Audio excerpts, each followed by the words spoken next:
കല്യാണം കഴിഞ്ഞിട്ട് നമ്മൾ നേരെ പോയത് റെയിൽവേ സ്റ്റേഷനിലേക്കാണ്. ഇവിടുന്ന് ഒരു ദൂരയാത്ര പോകാൻ നിൽക്കുക. ഒരുപാട് ദിവസമായി മനസ്സിൽ കിടക്കുന്ന പ്ലാൻ ആണെങ്കിലും പോകാൻ സമയം കിട്ടിയത് ഇപ്പോഴാണ് കേട്ടോ. ഫംഗ്ഷൻ എപ്പോഴാണ് കഴിയാമെന്ന് കറക്റ്റായി അറിയാത്തതുകൊണ്ട് ഞങ്ങൾ ട്രെയിനൊന്നും ബുക്ക് ചെയ്തിട്ടുണ്ടായില്ല.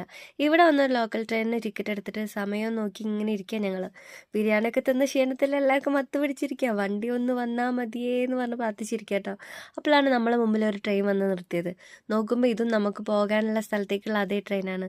ട്രെയിൻ എടുക്കാൻ നേരത്തെ അറിഞ്ഞുകൊണ്ട് ചാടി കയറിയത് AC കമ്പാർട്ട്മെൻറ്റിലായിപ്പോയി. അപ്പോൾ TTR വരുന്നവരെ ഞങ്ങൾ അവിടെ കുറച്ച് നേരം സൂചിച്ചിരുന്നു. കാരണം പുറത്ത് പുഴുങ്ങിയിരിക്കുകയായിരുന്നു സ്റ്റേഷനിൽ, അമ്മാതിരി ചൂടായിരുന്നു. അങ്ങനെ TTR വന്ന് ഞങ്ങൾ എത്ര ആവും ടിക്കറ്റിന് അന്വേഷിച്ചപ്പോൾ നമ്മളതിൽ ഇരിക്കുന്നതിനേക്കാളും കൂടുതൽ പൈസ. അപ്പം പിന്നെ പോട്ടെ സാറിൽ വെച്ച് നമ്മൾ AC സ്ലീപ്പർ പാസ് ചെയ്യുന്ന വഴിക്ക് ഒരാളെ കണ്ടു. എക്സ്ക്യൂസ് മീ സാർ, ഒരു ഹായ് പറയാം ഞാൻ.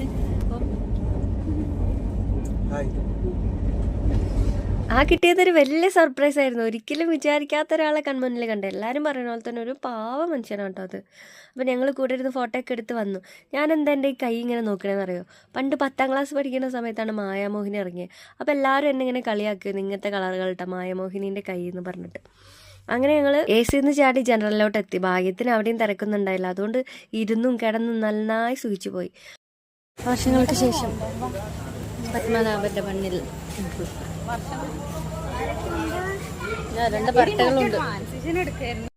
നാളെ നമ്മൾ ഇവിടുത്തെ കുറേ സ്ഥലങ്ങൾ കാണാൻ പോകാൻ പ്ലാൻ ചെയ്തിട്ടുണ്ട്. അപ്പം അതിന് വേണ്ടി ഇന്ന് തന്നെ ഇവിടുത്തെ ട്രാൻസിഷൻ എടുത്തു വെച്ചാട്ടോ. ഇതൊന്നും നടക്കാൻ പോണില്ല, അത് വേറെ സത്യം. വന്നിറങ്ങിയപ്പോൾ തന്നെ നല്ലൊരു മഴ പെയ്ത് മനസ്സ് ശരീരമൊക്കെ തണുത്തിട്ടോ. അത് കഴിഞ്ഞ് നേരെ നമ്മൾ പോയത് അവളുടെ ഹോസ്റ്റലിലേക്കാണ്. പിന്നെ കുളിയും കഴിയൊക്കെ കഴിഞ്ഞ് അവിടെ സുഖമായിട്ട് അങ്ങനെ കിടന്നു.